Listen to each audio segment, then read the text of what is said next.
අයිබෝවන් QGIS with Sam YouTube channel එකත් එක්ක ඉස්සෙල්ලා ඉන්න ඔයාලා සියලු දෙනාටම.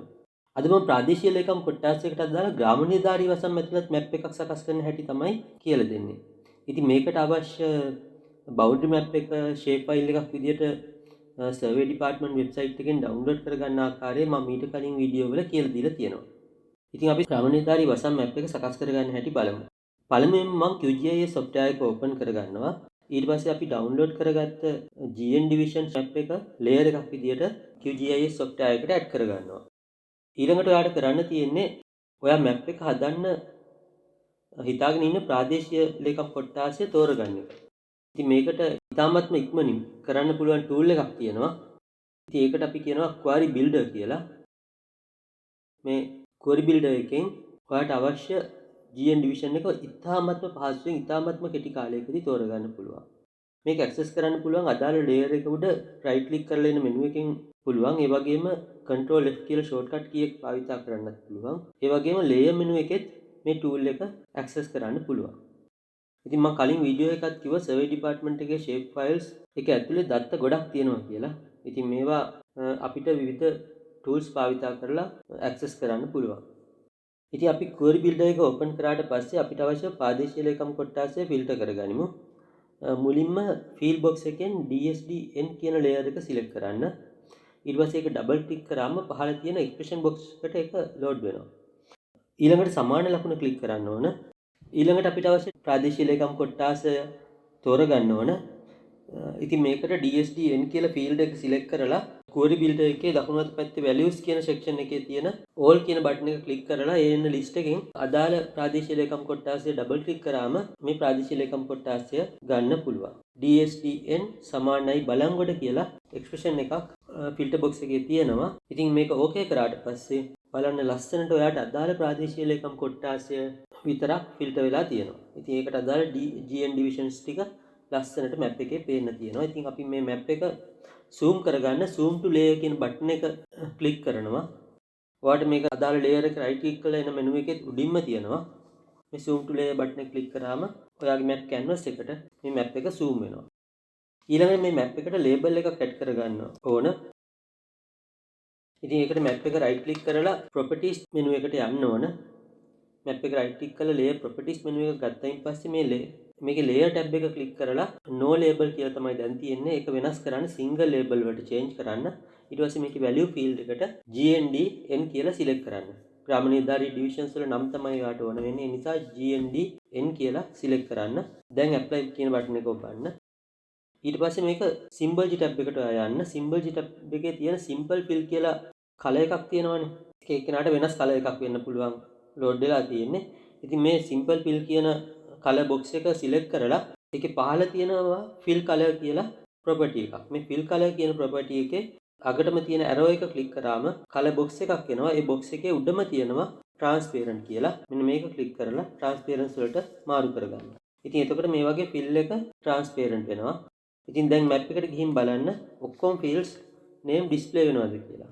ඔයාලට මේක බලා ගන්න නම් කරන්න තියෙන්නේ ඔයාලගේ menu bars තියෙනවනේ. මේ menu tool bars තියෙනවා. මේ menu tools bars වල පොඩි flags වගේක් තියෙනවා ඔයාලට. ඔයාලට පේනවා මේ flags වල මේ රෝස පාට flag එකක් තියෙනවා. ABC කියලා අකුරු තුන තියෙන. මෙන්න මේ flag එක click කරලා බලන්න.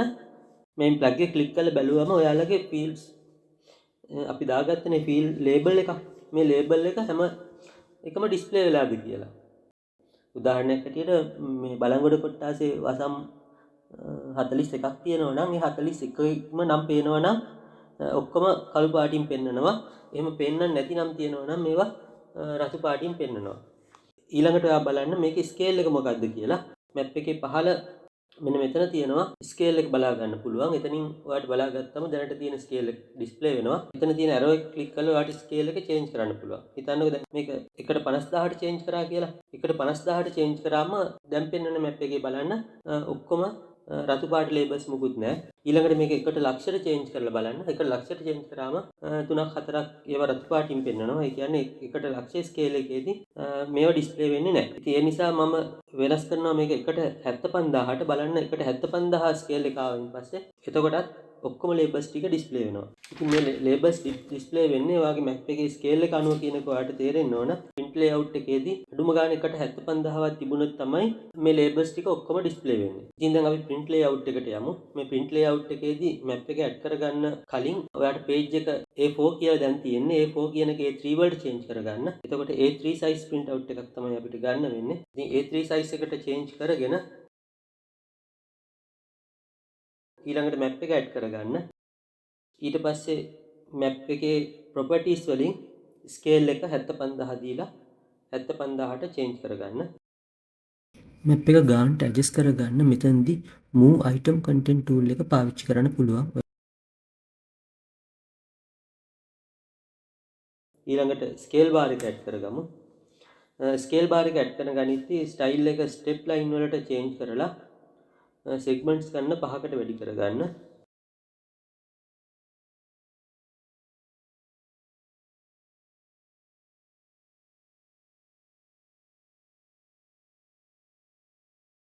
ඊළඟට මැප් එකට north arrow එක ඇඩ් කරගන්න. මේ north arrow එකක් ඔයාලට අවශ්‍ය arrow එකකට change කරගන්න පුළුවන්. ඊළඟට legend එක ඇඩ් කරගන්න. legend එකේ properties වලට ගිහිල්ලා title එකට legend කියලා type කරන්න. ඊට පස්සේ legend items තියෙනවානේ.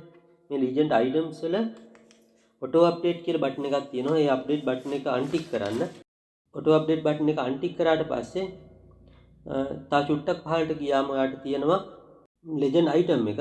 මේ legend item එක double click කරන්න. double click කරාට පස්සේ ඒක rename කරන්න පුළුවන් ඔයාලට GN boundary කියලා change කරන්න. දැන් map එකට title bar එකක් තමයි add කරන්න තියෙන්නේ. ඊට පස්සේ title bar එක add label කියන එකෙන් add කරගන්න. ඊට පස්සේ මේකේ font එක ඔයාලට ඕන නම් change කරගන්න පුළුවන්. එහෙම නැත්නම් font size එක වැඩි කරගන්න 25කට විතර වගේ වැඩි කරගන්න පුළුවන්. ඊට වඩා ඕන නම් ඔයාලට අවශ්‍ය විදිහට වෙනස් කරගන්න. ඊළඟට alignment එක center කරගන්න ඕන. දැන් ඔයාගේ map එක print out එකක් ගන්න පුළුවන් මට්ටමට තියෙනවා. ඔයාලට QGIS වල දීලා තියෙනවා option කීපයක් PDF එකක් විදියට එහෙම නැත්නම් image එකක් විදියට print කරගන්න පුළුවන්. මම PDF එකක් විදියට සහ image එකක් විදියට output දෙකක් ගන්නවා. ඉතින් හරිම පහසුයි මේ buttons ටික click කරලා output එක ගන්න විතරයි තියෙන්නේ. ඉතින් මේ වීඩියෝ එක සම්පූර්ණයෙන්ම ඔයා බැලුවා නම් ඔයාලට ලස්සන map එකක් නිර්මාණය කරගන්න පුළුවන්. මේක ඔයත් තනියම map එකක් නිර්මාණය කරලා බලන්න මේ ක්‍රමයට. ඉතින් මේ විදිහට ලංකාවේ ඕනම ප්‍රාදේශීය ලේකම් කොට්ටාසයකට අදාළ ග්‍රාම නිලධාරී වසම් මැප් එකක් පහසුවෙන් නිර්මාණය කරගන්න පුළුවන් විදිය තමයි මම අද ඔයාලට කියලා දුන්නේ.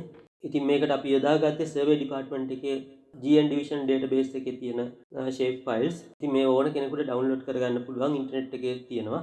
මේ shape files download කරගන්න විදිය ඔයා දන්නේ නැත්නම් මගේ කලින් වීඩියෝස් බලන්න. ඒ වීඩියෝස් වල මේ සර්වේ ඩිපාර්ට්මන්ට් maps පාවිච්චි කරලා maps හදන හැටි තියෙනවා. ඔයාලා මේ වීඩියෝ එකකින් අලුත් දෙයක් ඉගෙන ගත්තා නම් මේ වීඩියෝ එක share කරන්න. ඒ වගේම මේ channel එක subscribe කරන්නත් අමතක කරන්න එපා.